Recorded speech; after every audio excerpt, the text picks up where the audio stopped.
And this upskilling, in my opinion, is also required in education.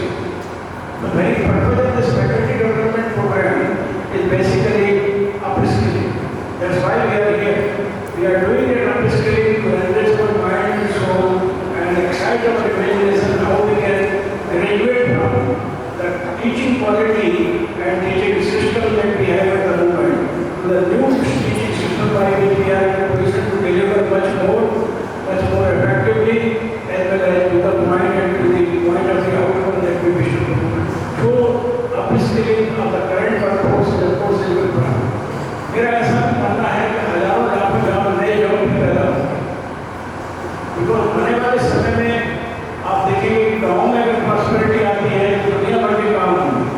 हमारे पूर्वजों ने ज़्यादा ध्यान दिया था खाने पीने की चीज़ों पर, और इसलिए वो 100 साल तक जिंदा रहते थे, मुस्कुराते थे, भगवान की आराधना करते थे, ईश्वर का धन्यवाद करते थे। आने वाले समय में मेरी many of our jobs will be shifted towards how do we lead a happy, healthy and peaceful life. Maybe we would have much more work to do in our agriculture, food technology, nutrition technology, or healthcare would have a lot of new support coming from our herbal medicines and so on. Our clothing industry would also be upgraded. मैं आपको बताना चाहता हूँ कि मध्य प्रदेश में चित्रकूट है, ज़्यादा दूर नहीं। अगर आप चित्रकूट जाएँ तो वहाँ पर आश्रम है अनुसुईया जी का आश्रम। अनुसुईया जी के पास सीता जी मिलने के लिए गई जब चित्रकूट में थी। अनुसुईया जी ने देखा एक राजकुमारी छोटी सी बिटिया जंगल में 14 साल भगवान राम के साथ रहने के लिए संकल्प लेकर के आई। उन्हें बहुत चिंता हुई। 14 साल तक जंगल में तो बड़े-बड़े अजगर हैं, सांप हैं, बिच्छू हैं, बड़े-बड़े मच्छर भी होंगे उस जमाने में, विषैले कीटाणु होंगे। कैसे सर्वाइव करेंगी? कौन इनकी सेवा करेगा? कौन इनकी ड्रेस को धोएगा? राजकुमारी है, ड्राई क्लीनिंग कौन करेगा? बड़ी चिंता हुई। इतने में अनुसुईया जी को याद आया कि उनके पास बक्से के अंदर एक ऐसी पेयर ऑफ ड्रेस रखी हुई है जिसको अगर पहन लिया जाए तो 14 साल तक ना तो धोने की जरूरत पड़ेगी, because it is anti microbial, anti fungal, self cleaning properties में है, एंटी डस्ट है, और इसमें फ्रेग्रेंस आपको रहेगी फर्स्ट क्लास, जैसे कि चंदन की खुशबू आ रही। तो वो ड्रेस निकाल करके लाई और ला करके उन्होंने सीता जी को दी। पूरी रामायण में कहीं सीता जी को किसी मच्छर ने नहीं काटा, एक बार भी छींक नहीं आया, एक बार भी किसी वैद्य को बुलाने की जरूरत नहीं पड़ी, कभी बीमार नहीं पड़ी, और प्रसन्न रह करके वापस आई। तो ये कहानी मैंने अपने फिजिक्स, केमिस्ट्री और नैनो साइंस के साइंटिस्ट को सुनाया कि हम मध्य प्रदेश के रहने वाले हैं। अगर अनुसुईया जी के पास ऐसी ड्रेस थी तो क्या आप तो फिजिक्स, केमिस्ट्री और नैनो साइंस और इंजीनियरिंग का यूज करके ऐसी टेक्सटाइल बना सकते हो जो एंटी माइक्रोबियल हो, एंटी फंगल हो, एंटी बैक्टीरियल हो, सेल्फ क्लीनिंग प्रॉपर्टी हो और एंटी डस्ट पे हो? कहा कि सर बिल्कुल काम करते हैं। थोड़े दिन बाद हमारे साइंटिस्टों ने एक टेक्सटाइल बना करके बताई। कहा कि सर इसको पहन लीजिए, मच्छर आएगा, बोलेगा गुड मॉर्निंग सर, गलत जगह आएगा, वापस जाता।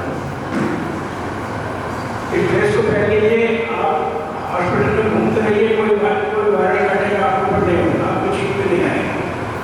ये काम उन्होंने किया, उसका हमने पेटेंट भी लिया, पेटेंट इज ग्रांटेड नाउ। आने वाले समय में so much of knowledge that we have in the past, maybe at that time, the science and technology of the highest order, utilizing in fact the nano coating of the textile was available at that time.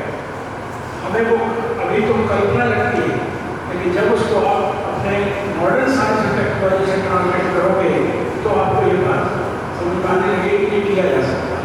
I'm not joking, really speaking, we have got this formulation and I got a patent on this, और मेरे पास ऐसे 286 patent हैं। 286 patent में से कई तो चौंकाने वाले पेटेंट हैं, उनमें से पेटेंट ये liquid hydrogen at room temperature वाला भी है, और अगर ये पूरी तरह कामयाब हो जाए तो मैं समझता हूँ धरती माता हमारे पसंद होगी। 98% एफिशिएंसी सोलर सेल कैसे बने उसका पेटेंट है। तो हमें बहुत कुछ काम करने की आवश्यकता है। कुछ हम अपने इतिहास से सीखें,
लेकिन साथ में इस बात को स्वीकार करता हूँ कि अगर हमने AI का सदुपयोग नहीं किया और अपने मैन पावर को स्किल नहीं किया तो निश्चित रूप से आने वाले समय में जो अभी मैन पावर सॉफ्टवेयर डेवलपमेंट है या कोडिंग कर रही है वो कल को नहीं कर पाएगी।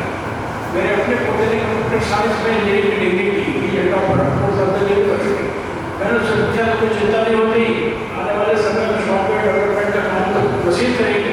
बोला मैं भी बड़ा होशियार हूँ, मैंने आने वाले समय के हिसाब से अपने आप को AI और मशीन लर्निंग की नई कैपेबिलिटी से काम किया है। And that is why our learning by doing. From the very first year, they gave them in fact a project that you apply your own mind using technology which you have. You will get new technology and develop this. And by the time we came to the final year, a lot of capability and the current and future requirement of technology is created. ऐसे mindset से सरकार ने हमें company workforce को तैयार करना है। The future is bright provided we are in a position to move with courage, confidence and conviction. To utilize the new technology for delivering that promise that which it comes. But those who will not adopt it, they may face some difficulty that cannot be denied. और ये difficulty Bharat से ज़्यादा प्रदेश में होगी।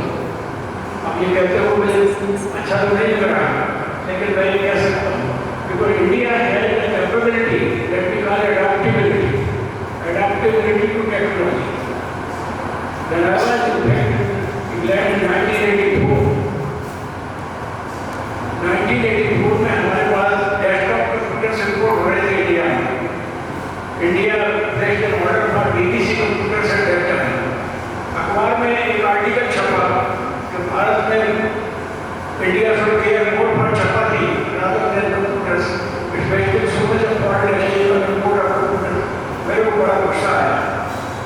मैंने letter को लिखा, मैंने कहा भारत को जानते नहीं, you don't know what India is.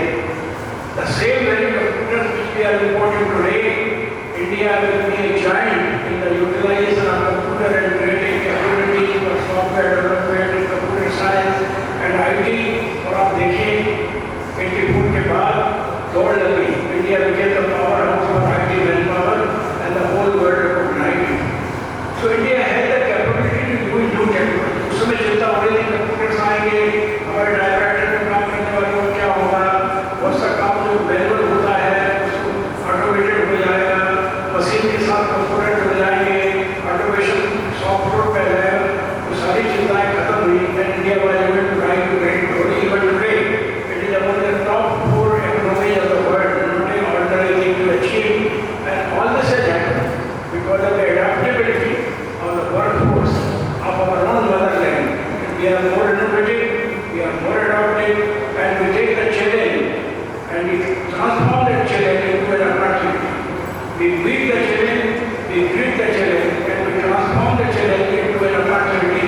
And it is this kind of opportunity that is there on the doorstep today in the name of artificial intelligence and the new layers that it is unveiling। इसके बाद ये मेरा अपना दृष्टिकोण है, इसको मैंने अपनी किताब में भी लिखा है और किताब की कॉपी आपने चेयरमैन साहब को दी है।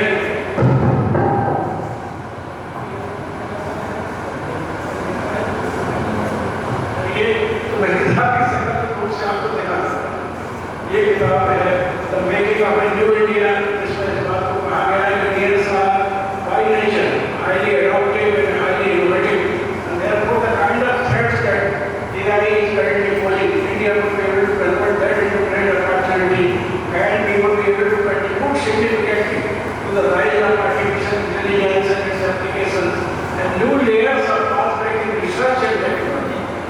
हो सकता है इंडिया में ऐसे कपड़े बनने